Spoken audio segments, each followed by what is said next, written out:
لي صدري ويسر لي أمري واحلل عقدة من لساني يفقهوا قولي. الحمد لله نحمده ونستعينه ونستغفره ونؤمن به ونتوكل عليه ونعوذ بالله من شرور أنفسنا ومن سيئات أعمالنا.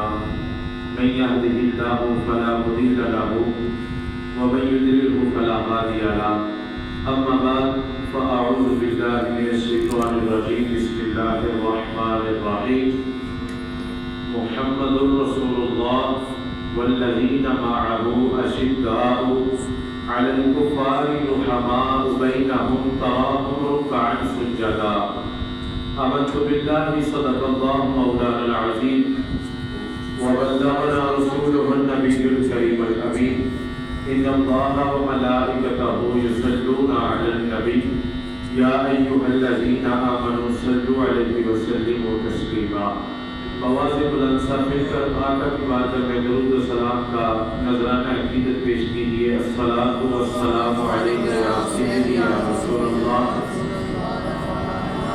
وعلی آلک واصحابک یا سیدی یا حبیب اللہ. الصلاۃ والسلام علیک یا سیدی یا نور اللہ وعلی آلک واصحابک یا سیدی یا امام الحسن والحسین. خشک شاخوں کو وہ تازہ گلاب دیتے ہیں، خشک شاخوں کو وہ تازہ گلاب دیتے ہیں، اہل پیری کو وہ پھر سے شباب دیتے ہیں. ارے غفلت نہ کر پڑھتے درود خدا کی قسم، وہ تیرے سلام کا اب بھی جواب دیتے ہیں. ایک مرتبہ بابا سے بلند مل کر اور پڑھ دیجیے. الصلاۃ والسلام علیک یا سیدی یا رسول اللہ وعلی آلک واصحابک یا سیدی یا حبیب اللہ. الصلاۃ والسلام علیک یا سیدی یا نور اللہ وعلی آلک واصحابک یا سیدی یا نبی اللہ. یا صاحب الجمال و یا سید البشر من وجهك المنیر لقد نور القمر لا يمكن الصناع كما كان حقه.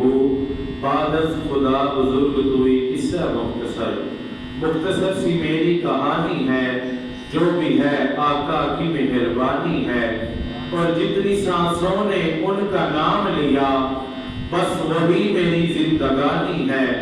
نہ کہ محبوب داور سند ہو گئی، فرد اسیاں میری مسترد ہو گئی.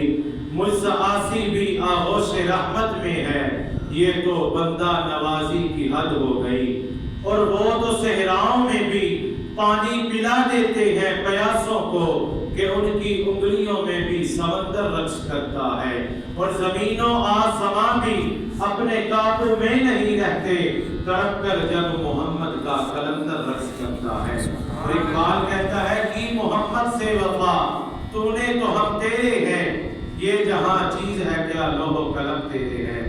اللہ رب العزت کی ہم اور اس کے محبوب دلائل وجود سرور دو عالم نور مجسم شفیع معظم تاجدار انبیاء فخر موجودات احمد مجتبی حضرت محمد مصطفیٰ صلی اللہ تعالی علیہ وسلم کی بارگاہ عالیہ میں ہدیہ درود و سلام پیش کرنے کے بعد میرے نہایت ہی واجب القدر واجب الاحترام دوستوں بزرگوں السلام علیکم ورحمۃ اللہ وبرکاتہ. حضرات ذی وقار، جو آیت مبارکہ میں نے آپ کے سامنے تلاوت کرنے کا شرف حاصل کیا، اللہ تبارک و تعالی نے اس آیت مبارکہ میں ارشاد فرمایا کہ محمد الرسول اللہ، کہ محمد اللہ کے رسول ہیں. تھے نہیں، اللہ نے فرمایا ہیں. اور آگے اللہ نے ارشاد فرمایا والذین معہ، وہ لوگ جو ان کے ساتھ ہیں، اشداء علی الکفار، کفار پر بڑے سخت ہیں، رحماء بینہم، اور آپس میں بڑے رحم دل ہیں، تراہم رکعا سجدا. اللہ نے فرمایا کبھی تم ان لوگوں کو سجدہ کرتے ہوئے دیکھو گے اور کبھی رکوع کرتے ہوئے دیکھو گے. سبحان اللہ. حضرات ذی وقار، جو آیت مبارکہ میں نے آپ کے سامنے پیش کی، اس سے مراد نبی پاک صلی اللہ تعالی علیہ وسلم کے خلفائے راشدین ہیں۔ والذین معہ سے مراد سیدنا صدیق اکبر رضی اللہ تعالیٰ عنہ کی ذات ہے، اور اشداء علی الکفار سے مراد حضرت سیدنا عمر فاروق رضی اللہ تعالیٰ عنہ کی ذات ہے۔ رحماء بینہم سے مراد حضرت عثمان غنی ذو النورین رضی اللہ تعالیٰ عنہ کی ذات ہے، اور تراہم رکعا سجدا سے مراد حضرت مولا علی مشکل کشا رضی اللہ تعالیٰ عنہ کی ذات ہے۔ حضرت ذی وقار اللہ تبارک و تعالیٰ نے قرآن مجید فرقان حمید کے 26ویں پارے میں یہ آیت مبارکہ کا نزول کیا اور لوگوں کو بتا دیا کہ لوگوں سن لو، کوئی یہ مت کہے کہ علی کا نمبر پہلا ہے، ابو بکر کا چوتھا ہے۔ اللہ نے جس طرح ترتیب قرآن میں بیان کی، جس طرح حضرت امام جعفر صادق رضی اللہ تعالیٰ عنہ آپ اس آیت کے تفسیر میں لکھتے ہیں کہ والذین معہ سے مراد ابو بکر کی ذات ہے، اشداء علی الکفار سے مراد حضرت عمر فاروق کی ذات ہے، اور رحماء بینہم سے مراد حضرت عثمان غنی ذو النورین کی ذات ہے، اور تراہم رکعا سجدا سے مراد حضرت مولا علی مشکل کشا کی ذات ہے۔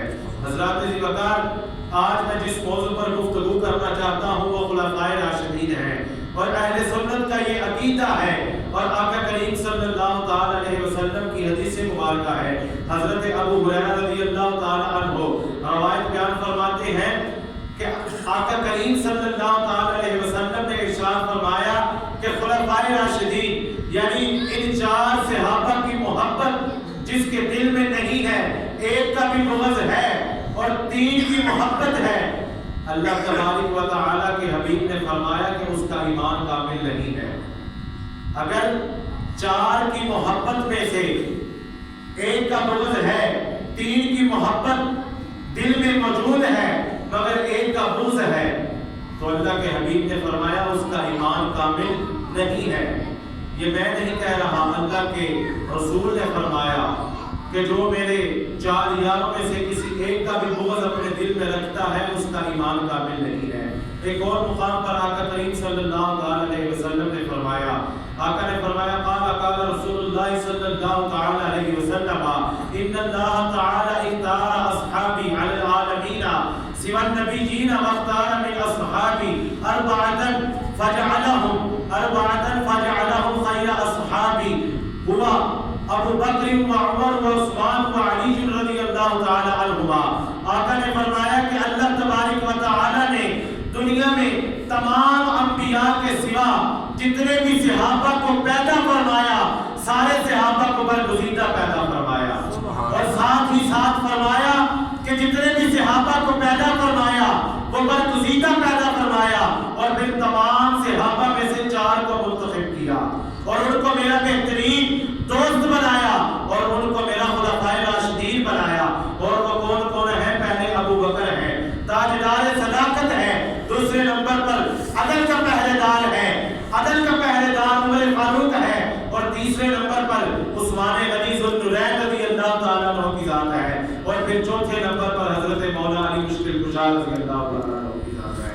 حضرات ذی وقار آقا نے فرمایا کہ سارے صحابہ میں سے اللہ نے جن کو منتخب کیا اور میرا بہترین دوست بنایا وہ میرے پہلے 4 خلفاء ہیں۔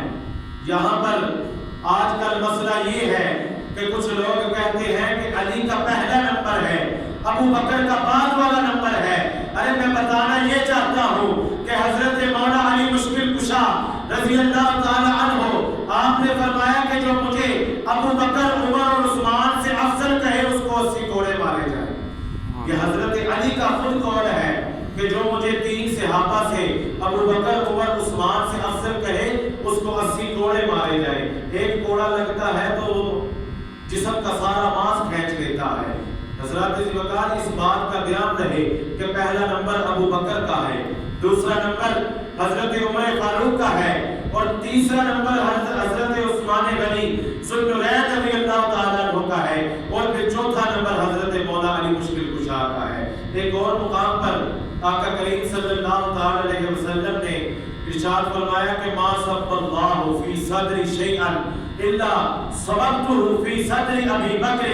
آقا نے فرمایا کہ اللہ تبارک و تعالی نے جو کچھ میرے سینے میں ڈالا ہے اس میں سے کوئی چیز بھی ایسی نہیں ہے جو میں نے ابو بکر کے سینے میں منتقل نہ کی ہو۔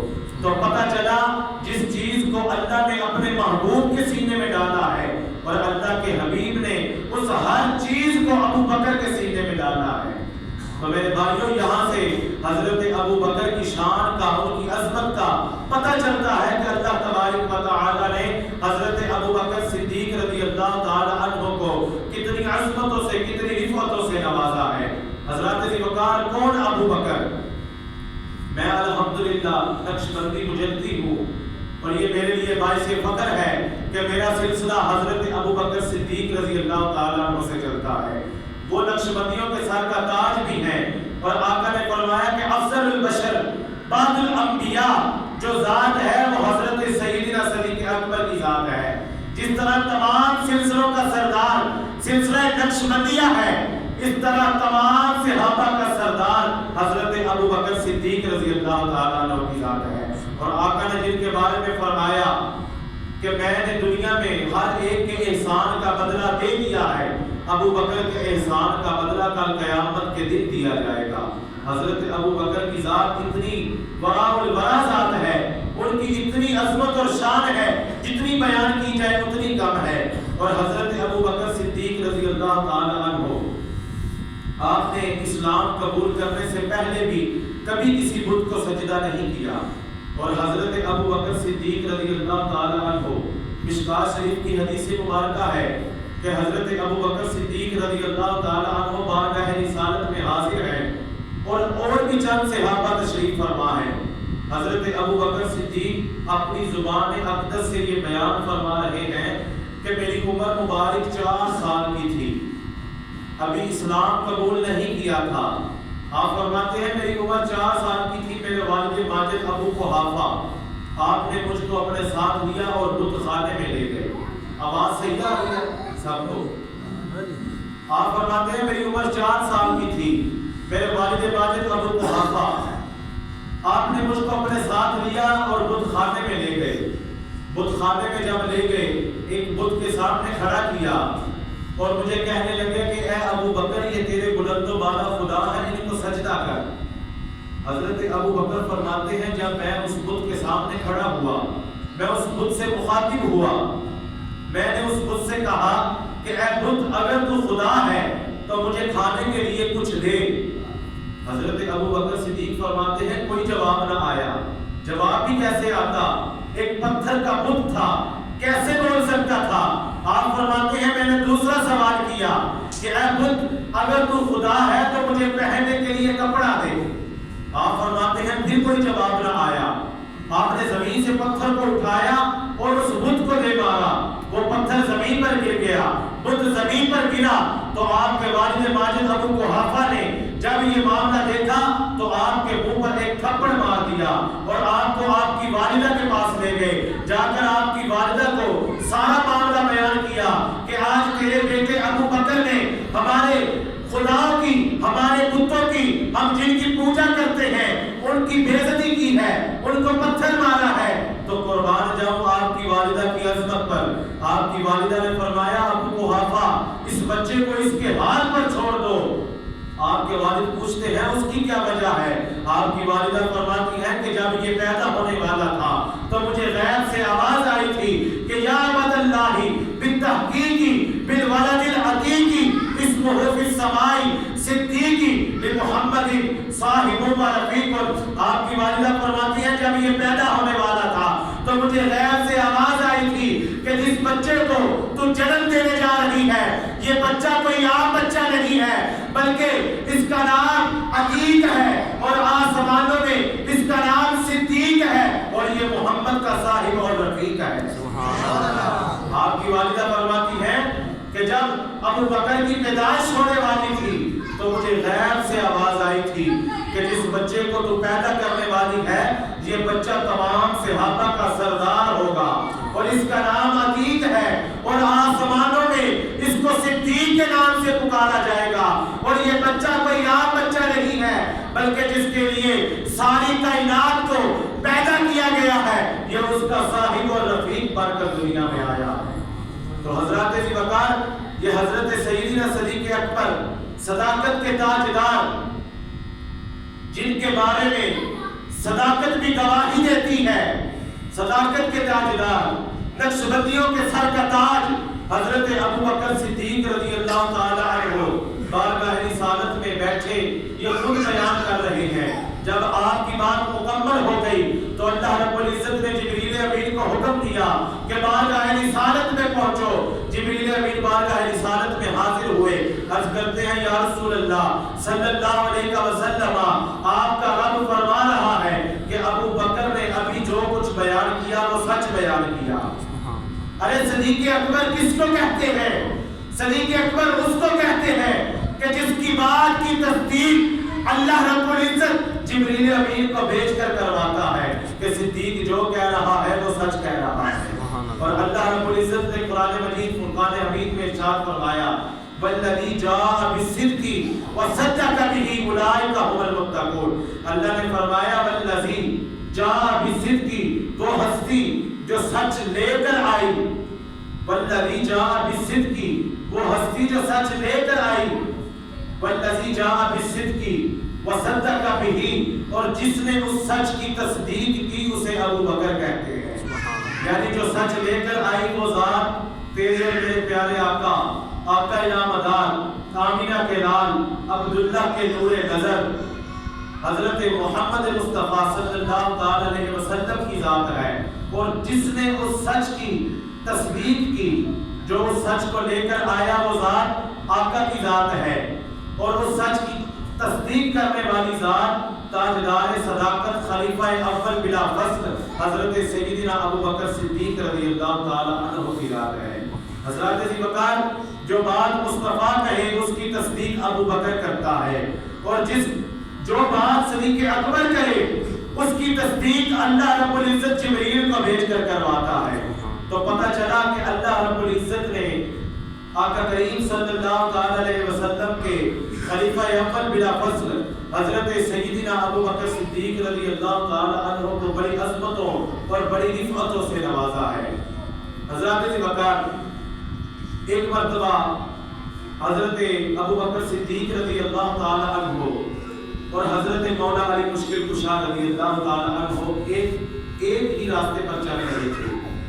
حضرت ابو بکر جا رہے تھے اور حضرت علی آ رہے تھے، اور دونوں کا آمنا سامنا ہوا، دونوں کا آمنا سامنا ہوا۔ تو جب حضرت ابو بکر کی نظر حضرت علی کے چہرے پر پڑی نا، بات بڑی قابل غور ہے۔ حضرت ابو بکر کی نظر جب حضرت مولا علی مشکل کشا کے چہرے پر پڑی تو حضرت ابو بکر نے مسکرانا شروع کر دیا۔ حضرت علی پوچھتے ہیں اے ابو بکر خیر ہے، آپ نے میرے چہرے کی طرف دیکھ کر مسکرانا شروع کر دیا۔ حضرت ابو بکر رضی اللہ تعالی عنہ فرماتے ہیں کہ میں نے آقا کریم صلی اللہ تعالی علیہ وسلم سے سنا ہے کہ آقا نے فرمایا کہ جنت میں جانے کی اجازت، جنت میں جانے کی ٹکٹ حضرت مولا علی مشکل کشا دیں گے۔ جب حضرت مولا علی نے یہ بات سنی تو حضرت علی رضی اللہ تعالی عنہ حضرت ابو بکر کے چہرے کی طرف دیکھ کر مسکرانے لگ گئے۔ اب حضرت ابو بکر پوچھتے ہیں حضرت علی سے کہ اے علی اب آپ میری طرف دیکھ کر کیوں مسکرائے؟ حضرت علی رضی اللہ تعالی عنہ کہتے ہیں کہ اے ابو بکر میں نے بھی آقا کریم صلی اللہ تعالی علیہ وسلم کی زبان اقدس سے سنا ہے کہ آقا نے فرمایا کہ اے علی جنت میں جانے کی ٹکٹ، جنت میں جانے کی اجازت صرف اسی کو دینا جس کے دل میں صدیق اکبر کی محبت ہوگی۔ تو پتہ چلا جس کے دل میں صدیق اکبر کی محبت نہیں وہ جنت میں نہیں جا سکتا، لاکھ نمازیں پڑھتا رہے، لاکھ سجدے کرتا رہے، ارے لاکھ روزے رکھتا رہے، لاکھ اللہ کی راہ میں دیتا رہے، جب تک دل میں صدیق اکبر کا بغض ہوگا جنت میں جانے کی اجازت نہیں ملے گی۔ یہ میں نہیں کہہ رہا بلکہ مصطفیٰ کا فرمان کہہ رہا ہے۔ اور دوسرا نمبر حضرت عمر فاروق رضی اللہ تعالی عنہ کا ہے۔ ارے قربان جاؤں آپ کی عظمت پر، آج کے بھی حکمران ہیں مگر جیسی حکمرانی میرے عمر نے کی ایسی حکمرانی دنیا میں کسی نے نہیں کی، اور نہ ہی قیامت تک ایسی حکمرانی کوئی کر سکتا ہے۔ ارے 22 لاکھ مربع میل پر حکمرانی ہے، آدھی دنیا کا حکمران ہے، مگر عاجزی یہ ہے کہ اینٹ کا سرہانا ہے اور سر رکھ کر سو رہا ہے۔ ارے قربان جاؤ آپ کی عظمت پر، آدھی دنیا کا حاکم، قمیض کون سی پہنی ہے؟ 17 پیوند لگے ہیں، 17 پیوند لگی قمیض پہنی ہے اور آدھی دنیا پر حکمرانی ہے، آدھی دنیا ڈرتی ہے۔ اور قربان جاؤ آپ کی عظمت پر، آپ رات کو گلیوں کا گشت کیا کرتے تھے کہ کہیں عمر کی حکمرانی میں، عمر حاکم ہے، کہیں اس کی حکمرانی میں کوئی بچہ، کوئی بڑا، کوئی عورت یا مرد بھوکا تو نہیں سو رہا۔ آج کے حکمرانوں کو کوئی پتہ نہیں ہے ہماری عوام کا کیا حال ہے، بلکہ آپ کے سامنے ہی ہے، آپ کے سامنے ہی ہے کہ کیا صورتحال ہے ہمارے ملک پاکستان کی۔ اللہ تعالیٰ ہمارے ملک پاکستان کی بھی حفاظت فرمائے، اور جو ظلم و ستم یہ کافر فلسطین میں کر رہے ہیں، اللہ تبارک و تعالیٰ فلسطین کو بھی اپنے حفظ و امان میں رکھے، اور جو اس پر حملہ کر رہے ہیں، مسجد اقصیٰ الحمدللہ ہمارا قبلہ اول ہے، ایک مقدس جگہ ہے، اللہ تبارک و تعالیٰ مسجد اقصیٰ کی بھی حفاظت فرمائے، اور جو اس کو نشانہ بنا رہے ہیں اللہ تعالیٰ ان کافروں کو نیست و نابود فرما دے۔ اور حضرت عمر فاروق رضی اللہ تعالیٰ عنہ کا ذکر کر رہا تھا کہ آپ رات کو گلیوں کا گشت کیا کرتے تھے کہ کہیں عمر کی حکمرانی میں کوئی بھوکا تو نہیں سو رہا۔ آپ بھیس بدل لیتے تھے کہ کہیں کوئی پہچان نہ لے کہ یہ وقت کا حاکم عمر ہے، بھیس بدل لیتے، گلیوں کا گشت کرتے۔ ایک دن اسی طرح رات کے وقت نکلے دیکھنے کے لیے کہ کہیں کوئی بھوکا تو نہیں سو رہا، کوئی پریشانی میں تو نہیں ہے، بھیس بدلا ہوا ہے، کہ اچانک ایک دور لائٹ جلتی نظر آتی ہے۔ آج کل تو لائٹ ہے، اس وقت لالٹین کہہ لیں، آگ کہہ لیں، روشنی نظر آئی کسی گھر سے، اس گھر کے پاس گئے، جا کر دروازے پر دستک دی، گھر میں سے بچوں کے رونے کی آوازیں آ رہی ہیں، دروازے پر دستک دی، اندر سے ایک بڑی اماں آئی۔ بڑی اماں جب آئی تو حضرت عمر نے اس بڑی اماں سے پوچھا کہ اے اماں تیرے بچے کیوں رو رہے ہیں، کیا وجہ ہے؟ وہ بڑی اماں کہتی ہے کہ میں عمر کی جان کو رو رہی ہوں۔ جب حضرت عمر نے یہ سنا تو پاؤں تلے زمین نکل گئی۔ حضرت عمر عرض کرتے فرماتے ہیں بڑی اماں عمر کی جان کو کیوں رو رہی ہے؟ وہ بڑی اماں کہتی ہے کہ 3 دن ہو گئے میرے بچے بھوکے سو رہے ہیں، مگر وہ ایسا وقت کا حاکم ہے کہ اس کو میرے گھر کی خبر نہیں کہ 3 دن ہو گئے میرے بچے بھوکے سو رہے ہیں۔ عمر ایک ایسا حاکم ہے جس کو پتہ ہی نہیں۔ تو جب حضرت عمر نے اس بڑی اماں کے گھر کی طرف نگاہ ڈالی تو چولہے پر ہانڈی پڑی ہے، نیچے آگ جل رہی ہے۔ حضرت عمر نے فرمایا کہ اماں ہانڈی بھی چولہے پر ہے، آگ بھی جل رہی ہے، ہانڈی پک تو رہی ہے۔ وہ بڑی اماں کہتی ہے کہ 3 دن سے آگ جلائی ہوئی ہے، بیچ میں پتھر ڈالے ہوئے ہیں، بچوں کو تسلی یہ دیتی ہوں کہ بیٹا ابھی ہانڈی پکتی ہے تو تمہیں کھانا دیتی ہوں۔ بچے انتظار کر کر کے سو جاتے ہیں۔ حضرت عمر فوراً وہاں سے نکلے، بیت المال پہنچے، وہاں سے آٹا لیا، سبزی لی، جو کچھ چاہیے تھا وہ اٹھایا، اپنے کندھے پر رکھا اور اس بڑی اماں کے گھر پر پہنچے۔ آٹا بھی گوندھ رہے ہیں، سبزی بھی کاٹ رہے ہیں۔ ارے وقت کا حاکم ہے، آدھی دنیا پر حکمرانی ہے، آٹا بھی گوندھ رہا ہے، ارے سبزی بھی کاٹ رہا ہے، اور زمین پر جھک کر داڑھی زمین پر لگ رہی ہے، آگ کو پھونکے مار مار کر بڑھا بھی رہا ہے۔ ارے آدھی دنیا کا مالک ہے، آدھی دنیا پر حکمرانی ہے۔ اور جب ہانڈی پک جاتی ہے، بچے کھانا کھانے لگتے ہیں، تو حضرت عمر بکری کے بچے کی طرح صحن میں کبھی ادھر جاتے ہیں کبھی ادھر جاتے ہیں۔ بچے دیکھ کر حضرت عمر کو مسکراتے ہیں، ہنستے ہیں۔ بچوں کو ہنستا دیکھ حضرت عمر رضی اللہ تعالی عنہ آپ دل میں سوچتے ہیں کہ اے عمر آج ان بچوں کو اتنا ہنسانا بھی ہے جتنا رلایا ہے، آج ان بچوں کو اتنا ہنسانا بھی ہے جتنا ان کو رلایا ہے۔ جب وہ بچے کھانا کھا کے فارغ ہوتے ہیں، حضرت عمر وہاں سے جانے لگتے ہیں تو اس بڑی اماں سے کہتے ہیں کہ اے اماں عمر کو معاف کر دے، عمر وقت کا حکمران ہے، عمر کو اور بھی بڑے کام ہوتے ہیں، عمر کو معاف کر دے۔ اور وہ بڑی اماں کہتی ہے میں عمر کو معاف نہیں کروں گی، کل قیامت کا دن ہوگا، عمر کا گریبان ہوگا اور ہاتھ میرے ہوں گے۔ حضرت عمر نے جب یہ سنا تو اپنے اصل بیس میں آ گئے، بیس بدل لیا۔ جب بڑی اماں نے حضرت عمر کو اپنے سامنے دیکھا تو تو اس بڑی اماں کے پاؤں تلے زمین نکل گئی۔ حضرت عمر نے کہا کہ اماں جو بھی عمر کو کہنا ہے آج ہی کہہ لے، جو سزا دینی ہے آج ہی سزا دے لے، ورنہ دریائے دجلہ کے کنارے کوئی بکری بھی پیاسی مر گئی، قیامت کے دن عمر کو اس کا بھی حساب دینا پڑے گا۔ اے بڑی اماں جو کہنا ہے عمر تیرے سامنے حاضر ہے، جو سزا دینی ہے سزا دے لے، کل قیامت کے دن مجھے معاف کر دینا۔ ارے ایسے حکمران کہاں سے ملیں گے؟ قربان جاؤں آپ کی عظمت پر اور آپ کی حکمرانی پر۔ اور آقا نے فرمایا کہ میرا عمر اس راستے پر چلتا ہے، اگر شیطان اس راستے پر عمر کو دیکھ لے تو شیطان عمر کو دیکھ کر اپنا راستہ بدل دیتا ہے۔ ارے قربان جاؤں آپ کی عظمت پر۔ اور حضرت عمر فاروق رضی اللہ تعالیٰ عنہ کا دور ہے، ایک عورت اکیلی چل رہی ہے، راستے پر ایک عورت اکیلی جا رہی ہے۔ حضرت عمر نے اس عورت سے پوچھا کہ اے عورت تو اکیلی چل رہی ہے، تجھے ڈر نہیں لگتا؟ وہ عورت حضرت عمر کی شکل سے واقف نہیں تھی۔ حضرت عمر نے جب اس سے پوچھا کہ اے عورت اکیلی چل رہی ہے، تجھے ڈر نہیں لگتا؟ ارے اس عورت نے اتنا خوبصورت جواب دیا۔ وہ عورت کہتی ہے کہ یا تو عمر قتل ہو چکا ہے یا تو ہی عمر ہے، ورنہ عمر کی حکمرانی میں کسی مرد کی جرت نہیں ہے کہ کسی عورت کی طرف آنکھ اٹھا کر بھی دیکھے۔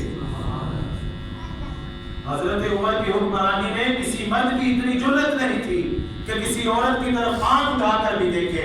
وہ عورت کہتی ہے یا تو حاکم وقت قتل ہو چکا ہے یا تو ہی عمر ہے۔ ارے اتنا روب و دبدبا تھا، اتنا روب۔ اور یہ یورپ کے لوگ، یورپ کا ایک شخص اس نے کتاب لکھی، کہتا ہے کہ اگر حضرت عمر رضی اللہ تعالیٰ عنہ 10 سال اور حکومت کر جاتے تو خدا کی قسم روئے زمین پر ایک خطہ بھی ایسا نہ ہوتا کہ جہاں پر اسلام کا پرچار نہ ہوتا۔ وہ شخص لکھتا ہے کہ اگر حضرت عمر 10 سال اور حکومت کر جاتے تو دنیا میں نہ کوئی عیسائی رہتا، نہ کوئی یہودی رہتا، نہ کوئی ستارہ پرست رہتا، نہ کوئی سورج پرست رہتا، ہر بندہ اسلام قبول کر لیتا، ہر بندہ اسلام قبول کر لیتا اور اس پوری دنیا میں صرف اسلام کا بول بالا ہوتا۔ اور الحمدللہ آپ بھی اسلام کا ہی بول بالا ہے، سب سے زیادہ دنیا میں مسلمان ہی ہیں۔ اور اللہ رب العزت کی بارگاہ میں دعا ہے کہ اللہ پاک ہم کو بھی اسی طرح اپنے ایمان پر قائم اور دائم رکھے۔ حضرات جی وقار یہ تھے حضرت عمر رضی اللہ تعالیٰ عنہ۔ اب تیسرا نمبر حضرت عثمان غنی ذو النورین رضی اللہ تعالیٰ عنہ کا ہے۔ آپ کو ذو النورین کیوں کہا جاتا ہے؟ آپ کو ذو النورین کیوں کہا جاتا ہے؟ آپ کو ذو النورین اس لیے کہا جاتا ہے کہ آقا کریم صلی اللہ علیہ وسلم کی 2 صاحبزادیوں کا نکاح آپ کے ساتھ کیا، اور ان 2 صاحبزادیوں کی وجہ سے آپ کو ذو النورین کا لقب ملا، یعنی 2 نوروں والا۔ اور حضرت عثمان غنی بہت سخی بھی تھے، مالدار بھی تھے، آپ نے دین کے لیے اپنا بہت کچھ قربان کیا۔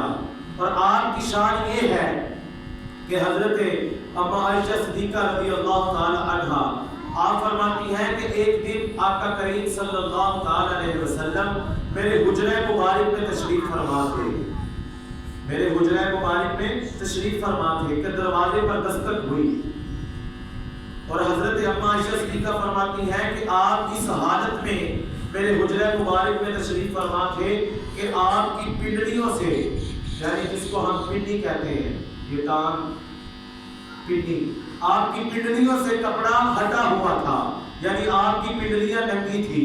بعض اوقات ہم بھی اپنی شلوار کو اٹھا کر ادھر تک کر لیتے ہیں، اگر راستے میں کہیں کوئی کیچڑ آ جائے ہم اٹھا کر اوپر کر لیتے ہیں کہ کوئی چھینٹا نہ پڑ جائے۔ تو آپ کی پنڈلیاں ننگی تھی، پنڈلیوں سے کپڑا ہٹا ہوا تھا کہ دروازے پر دستک ہوتی ہے۔ آقا نے پوچھا کون؟ آواز آئی آقا ابو بکر ہوں۔ آقا نے فرمایا اندر آ جاؤ۔ حضرت ابو بکر اندر آئے۔ حضرت اما عائشہ صدیقہ فرماتی ہیں جب حضرت ابو بکر اندر آئے تو کچھ دیر آقا کی اور ابو بکر کے درمیان گفتگو ہوئی، تو اتنے میں پھر دروازے پر دستک ہوتی ہے، پوچھا جاتا ہے کون؟ آواز آتی ہے آقا عمر ہوں۔ آپ کی پنڈلیوں سے کپڑا ہٹا ہے، بات قابل غور ہے، توجہ سے سماعت فرمانی ہے۔ آواز آتی ہے آقا عمر ہوں، اندر آنا چاہتا ہوں۔ آقا نے فرمایا اندر آ جاؤ۔ آپ کی پنڈلیوں سے کپڑا ہٹا ہوا ہے، پنڈلیاں آپ نے کپڑے درست نہیں کیے، جنبش نہیں فرمائی. حضرت عمر بھی اندر آ گئے. حضرت اما عائشہ صدیقہ فرماتی ہے پھر حضرت ابو بکر بھی موجود تھے, حضرت عمر بھی موجود تھے, اور آقا تو پہلے سے موجود تھے. آپس میں گفتگو ہو رہی ہے مگر آقا کی پنڈلیوں سے کپڑا ہٹا ہوا ہے. پھر کچھ دیر بعد دروازے پر دستک ہوتی ہے, پوچھا جاتا ہے کون؟ آواز آتی ہے آقا عثمان ہو, اندر آنا چاہتا ہوں. حضرت اما عائشہ صدیقہ رضی اللہ تعالی عنہا آپ فرماتی ہے کہ آقا نے اس وقت تک حضرت عثمان غنی کو اندر آنے کی اجازت نہیں دی جب تک آپ نے جنبش نہیں فرمائی. آپ حضرت اما عائشہ فرماتی ہے آپ کھڑے ہو گئے, اپنی پنڈلیوں کو درست کیا, کپڑا ڈالا, اپنی پنڈلیوں کو ڈھانپا اور پھر حضرت عثمان غنی کو اندر آنے کی اجازت دی. جب حضرت عثمان غنی اندر آئے, حضرت اما عائشہ صدیقہ فرماتی ہیں کچھ دیر گفتگو ہوئی, وہ محفل برخاست ہوئی. حضرت ابو بکر بھی چلے گئے, عمر بھی چلے گئے, عثمان غنی ذوالنورین بھی چلے گئے. تو میں بارگاہ رسالت میں حاضر ہوئی, عرض کیا کہ یا رسول اللہ صلی اللہ علیہ وسلم, میں نے ایک بڑا عجیب معاملہ دیکھا کہ پہلے ابو بکر آئے, آپ کی پنڈلیوں سے کپڑا ہٹا تھا, آپ نے جنبش نہیں فرمائی, اپنی پنڈلیوں پر کپڑا نہیں ڈالا, اور پھر عمر آئے, پھر بھی یہی معاملہ تھا کہ آپ نے اپنی پنڈلی پر کپڑا نہیں ڈالا. مگر جب حضرت عثمان نے آنے کی اجازت طلب کی تو آپ نے اس وقت تک اجازت نہیں دی جب تک آپ نے اپنی پنڈلیوں پر کپڑا نہیں ڈال دیا. تو قربان جاؤں آقا کی عظمت پر. آقا نے فرمایا کہ اے اما عائشہ صدیقہ رضی اللہ تعالی عنہا کہ جس کی حیا اللہ اور اللہ کے فرشتے کرتے ہیں تو میں محمد عثمان کی حیا کیوں نہ کروں. سبحان اللہ. تو پتہ چلا حضرت عثمان کی حیا رب بھی کرتا ہے, رب کے فرشتے بھی کرتے ہیں. صرف رب اور رب کے فرشتے نہیں کرتے بلکہ جس کے لیے اس کائنات کو بنایا گیا وہ محمد مصطفیٰ بھی عثمان کی حیا کرتا ہے. اللہ رب العزت نے حضرت عثمان غنی ذوالنورین رضی اللہ تعالیٰ عنہ کو بڑی عظمتیں, بڑی رفعتیں عطا فرمائی. میرے نبی کے ہر صحابہ کی شان اپنی اپنی جگہ پر بہت اعلیٰ ہے, بہت بڑا ہے. اللہ تبارک و تعالیٰ نے اپنے نبی کے ہر صحابہ کی عظمت کو, ہر نبی کی شان اپنی جگہ پر, ہر صحابہ کی شان اپنی جگہ پر بہت بڑا ہے. حضرت ابو بکر صدیق رضی اللہ تعالیٰ عنہ کی شان, ان کی کیا بات ہے, اور حضرت عمر کی شان اپنی جگہ ہے. حضرت عثمان غنی ذوالنورین رضی اللہ تعالی عنہ کی ذات, ان کی شان اپنی جگہ ہے. اور چوتھے نمبر پہ ہے حضرت مولا علی مشکل کشا رضی اللہ تعالی عنہ. اور قربان جاؤں آپ کی عظمت پر. جب خیبر کا واقعہ ہوا آپ نے مرحب کے 2 ٹکڑے کیے. جب مرحب کے 2 ٹکڑے کیے تو مرحب والے آ گئے. آ کر جب مرحب کو دیکھا تو حیران پریشان ہو گئے کہ یہ کیا معاملہ بن گیا. وہاں پر نصیر ملت پیر نصیر الدین نصیر رحمت اللہ تعالی علیہ, آپ نے ایک کلام لکھا جس کے چند اشعار پیش کرنا چاہتا ہوں. آپ نے واقعہ خیبر کے حوالے سے کلام لکھا. آپ فرماتے ہیں کہ منظر فضائے دہر میں سارا علی کا ہے, جس سمت دیکھتا ہوں نظارہ علی کا ہے. ارے مرحب تو نیم ہے سر مقتل پڑا ہوا, ارے اٹھنے کا اب نہیں کہ یہ مارا علی کا ہے. اور جب وہ مرحب آپ کے مد مقابل آیا تو حضرت علی سے کہنے لگا کہ اے علی جا کسی اور کو بھیج, تو بچہ ہے, تو میرے بچوں کی طرح ہے. اس کا قد بھی بڑا تھا مگر قربان جاؤں حضرت مولا علی مشکل کشا پر اور آپ کی تلوار ذوالفقار پر کہ جس نے ایک ہی وار میں مرحب کے 2 ٹکڑے کر دیے کہ مرحب جو نیم ہے سر مقتل پڑا ہوا, ارے اٹھنے کا اب نہیں کہ یہ مارا علی کا ہے. اور جب واقعہ خیبر ہوا حضرت مولا علی مشکل کشا رضی اللہ تعالی عنہ آپ آقا کے ساتھ اس جنگ میں نہیں گئے تھے بلکہ کچھ دن بعد گئے تھے کیونکہ آپ کی آنکھیں خراب تھی, آپ کی آنکھیں خراب تھی اور آپ سے رہا بھی نہ گیا. وہ شیر خدا اور جنگ کے بغیر رہ جائے یہ ہو نہیں سکتا. خدا کے شیر تھے, رہا نہ گیا, سفر شروع کر دیا. ادھر آقا نے فرمایا کہ صبح جھنڈا اس کے حوالے کروں گا جو خیبر کا قلعہ فتح کرے گا. سارے صحابہ رات کو کشمکش میں ہیں, سوچ رہے ہیں کہ پتہ نہیں صبح آقا جھنڈا کس کے حوالے کریں گے. اتنے میں وہاں علی پہنچ جاتے ہیں. صبح ہوتی ہے, آقا علی کو پکارتے ہیں, آنکھوں پر لعابِ دہن لگاتے ہیں اور جھنڈا علی کو دیتے ہیں اور فرماتے ہیں اے علی اس وقت تک خیبر سے واپس مت آنا جب تک خیبر کے قلعے کو فتح نہ کر لینا، اور قربان جاؤں آپ کی عظمت پر، آپ اس وقت تک واپس نہیں آئے جب تک خیبر کا قلعہ فتح نہیں کر لیا۔ اور جب قلعے کی طرف چلے، ایک ہاتھ میں تلوار ہے، ایک ہاتھ میں تلوار ہے اور سواری ہے، گھوڑا ہے، گھوڑے کی اور تلوار کی آپس میں گفتگو ہو رہی ہے۔ تلوار گھوڑے سے کہتی ہے کہ اے سواری تو تیز چل، اگر تو تیز چلے گی تو میں بھی تیز چلوں گی۔ سواری کہتی ہے کتنا تیز چلوں؟ ارے تلوار کہتی ہے کہ چل چل چمک کے چرخے پہ، چل چل مچل کے چل، بجلی بدل کی بانگ بنا بدل کے چل، دھرتی کو مثل بر کہ گلے در مسل کے چل، اندھی اجل عدل سے بھی آگے نکل کے چل، ارے میں جس کو چھوڑ دوں تو بھی اسے نکل کے چل، ارے میں جس کو مار دوں تو بھی اسے کچل کے چل، ارے میں جس کو مار دوں تو بھی اسے کچل کے چل۔ ارے قربان جاؤں حضرت مولا علی مشکل کشا پر اور آپ کی تلوار ذوالفقار پر، خدا کی قسم قیامت تک نہ میرے مولا علی شیر خدا جیسا کوئی پیدا ہوگا اور نہ ہی قیامت تک ان کی تلوار ذوالفقار جیسی کوئی تلوار بنے گی۔ اور آقا کریم صلی اللہ تعالی علیہ وسلم فتح مکہ کے موقع پر خانہ کعبہ میں جب خانہ کعبے کو فتح کیا تو خانہ کعبہ میں بت لگے ہوئے تھے، خانہ کعبہ میں بت لگے ہوئے تھے۔ آقا نے فرمایا علی میرے کندھوں پہ چڑھ، میرے کندھوں پر سوار ہو اور ان بتوں کو توڑ دو، میرے کندھوں پر سوار ہو اور ان بتوں کو توڑ دو۔ حضرت مولا علی مشکل کشا عرض کرتے ہیں یا رسول اللہ، علی بندہ نہ چیز اور آپ آقا دو جہاں، علی کو یہ بات زیب نہیں دیتی کہ آپ کی کندھوں پر چڑھ کر ان بتوں کو اتارے، یا رسول اللہ آپ میرے کندھوں پر آئیے۔ آقا نے فرمایا علی تو میرا وزن نہیں اٹھا سکتا، تو نبوت کا وزن نہیں اٹھا سکتا، تو میرے کندھوں پر آ۔ حضرت علی عرض کرتے ہیں نہیں یا رسول اللہ آپ میرے کندھوں پر آئیے۔ خدا کی قسم آقا نے ابھی ایک قدم حضرت علی کے کندھے پر رکھا تھا تو حضرت علی نے ہاتھ جوڑ دیے، عرض کرتے ہیں یا رسول اللہ علی نبوت کا وزن واقعی نہیں اٹھا سکتا، یا رسول اللہ علی نبوت کا وزن سچ میں نہیں اٹھا سکتا۔ پھر حضرت علی آقا کے کندھوں پر آئے، ان بتوں کو توڑنے لگے تو آقا نے پوچھا علی ذرا بتاؤ ہاتھ کہاں تک پہنچا، علی بتاؤ ہاتھ کہاں تک پہنچا، علی ہاتھ کہاں تک پہنچا؟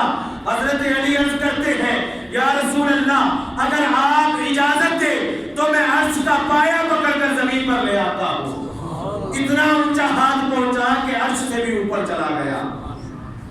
ارے یہ تو مولا علی مشکل کشا ہے کہ جن کو آقا نے فرمایا علی تو نبوت کا وزن نہیں اٹھا سکتا، ارے اس صدیق اکبر کا کیا عالم ہوگا جو میرے نبی کو کندھوں پر سوار کر کے غار کی چوٹی پر لے گیا، ارے اس صداقت کے تاجدار کا کیا عالم ہوگا جو میرے نبی کو کندھوں پر بٹھاتا ہے اور غار کی چوٹی پر لے جاتا ہے اور پھر سانپ کا ڈنگ بھی کھاتا ہے۔ آقا کا سر مبارک گود میں ہے، سانپ نے ڈنگ مارا، آنکھ سے آنسو نکلا اور آقا کے رخسار پر گرا، آقا کی آنکھ کھلی۔ آقا نے فرمایا ابو بکر رو کیوں رہا ہے، ابو بکر رو کیوں رہا ہے؟ حضرت ابو بکر صدیق رضی اللہ تعالیٰ عنہ عرض کرتے ہیں یا رسول اللہ سانپ نے ڈنگ مار دیا اور سانپ بھی دیدار کے لیے بیٹھا تھا، سانپ بھی حضور کے دیدار کے لیے بیٹھا تھا۔ حضرت ابو بکر عرض کرتے ہیں یا رسول اللہ سانپ نے ڈنگ مار دیا، تو آقا نے اپنا لواط مبارک آپ کے پاؤں پر لگایا جہاں پر سانپ نے ڈنگ مارا تھا، اور خدا کی قسم آج بھی جس کی رگوں میں سیدنا صدیق اکبر کا خون ہے، مولانا شاہ احمد نورانی رحمت اللہ تعالی علیہ، ارے قربان جاؤں آپ کی عظمت پر، جنہوں نے آج 1973 میں قادیانیوں کو کافر قرار دیا پارلیمنٹ میں بیٹھ کر، اور آپ نے اس وقت لاکھوں روپے کو ٹھوکر ماری اور آپ نے فرمایا کہ میرے جسم میں میرے باپ صدیق اکبر کا خون ہے، میں کل قیامت کے دن اپنے باپ صدیق اکبر کے جب سامنے جاؤں گا تو جا کر کیا منہ دکھاؤں گا۔ آپ نے اس وقت لاکھوں روپے کو ٹھوکر مار دی اور آپ کی پاؤں کے نیچے جہاں پر سیدنا صدیق اکبر کے پاؤں پر سانپ نے ڈگ مارا تھا، وہ ڈگ کا نشان مولانا شاہ احمد درانی رحمت اللہ تعالی علیہ کے پاؤں پر بھی موجود تھا۔ خون کی بات ہے، انہوں نے خون کے ساتھ وفاداری کی، غداری نہیں کی۔ آپ نے لاکھوں روپے کو ٹھوکر مار دی۔ آپ نے فرمایا کہ کل قیامت کا دن ہوگا، جب سامنے صداقت کا تاجدار ہوگا تو میں کیا منہ لے کر ان کے سامنے جاؤں گا کہ میں نے اپنے سیدنا صدیق اکبر کے دین اور ان کے آقا مولا حضرت محمد مصطفیٰ کے دین کے ساتھ غداری کی ہے۔ میں ان پیسوں کو ٹھوکر مارتا ہوں، ارے قربان جاؤں۔ اور یہ جو قادیانی ہے یہ بھی اسلام کی جڑوں کو کھوکھلا کر لگے گئے، اور یہ بھی بہت کم لوگوں کو پتہ چلتا ہے کہ یہ قادیانی ہے۔ کوئی عام بندہ ہو تو اس کو یہی لگتا ہے کہ یہ مسلمان ہے اور کتنی اچھی باتیں کر رہا ہے۔ ان کے بھی شر سے اللہ تبارک و تعالی ہم سب کو محفوظ رکھے، اور اللہ تبارک و تعالی ہمیں آقا کریم صلی اللہ تعالی علیہ وسلم کی سنتوں پر عمل پیرا ہونے کی توفیق عطا فرمائے، اور آقا کریم صلی اللہ تعالی علیہ وسلم کے تمام صحابہ کا ادب ہمارے دلوں میں اجاگر فرمائے، اور ہم سب کو اہل سنت کا جو عقیدہ ہے اس کو پہچاننے کی توفیق عطا فرمائے۔ اللہ تبارک و تعالی ہم سب کو اچھے عمل کرنے کی توفیق عطا فرمائے۔ واقعی دعویٰ